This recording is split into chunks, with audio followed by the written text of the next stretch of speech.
রাষ্ট্রপতি ভবনে নরেন্দ্র মোদী পৌঁছে গিয়েছিলেন। তারপর শপথ গ্রহণের দিনক্ষণ ইতিমধ্যেই এখনো পর্যন্ত সামনে আসতে শুরু করেছে, কারণ আজ ইতিমধ্যেই পদত্যাগপত্র জমা দিয়েছেন নরেন্দ্র মোদী। আর সেই জায়গা থেকে প্রত্যেকটা ছবি এই মুহূর্তে নজরে আনবার চেষ্টা করব। রাষ্ট্রপতি দ্রৌপদী মুর্মুর সঙ্গে নরেন্দ্র মোদী, এবং যে ছবিটা স্পষ্ট হচ্ছে, কারণ পুরনো মন্ত্রিসভা ভেঙে ফেলার আবেদন, ভেঙে দেওয়ার আবেদন, রাষ্ট্রপতিকে আবেদন জানালেন মোদী, কারণ এরপর যা হবে সবটাই নতুন করে। আর এই নতুনের আরম্ভ, এই শুভারম্ভ কবে হতে চলেছে, অর্থাৎ শপথের অপেক্ষা দিন গুনছেন সকলেই।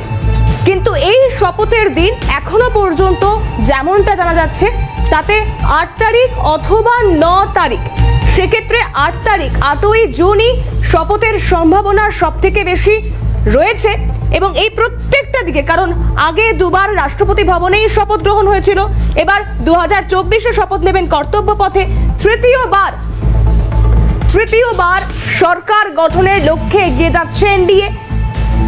আর এখান থেকেই একের পর এক ছবিগুলো নজরে আসছে, কারণ সব থেকে গুরুত্বপূর্ণ যে বিষয়, যে একক সংখ্যাগরিষ্ঠতায় এবার বেশ খানিকটা পিছিয়েই রয়েছে বিজেপি। তাই এনডিএ সরকার, এনডিএর ওপর ভরসা রাখতে হচ্ছে। এই সমস্ত আপডেটের দিকে আমাদের নজর থাকবে। তবে এই শপথের অপেক্ষা অবশ্যই আজ দিনভর সরগরম রয়েছে দিল্লি।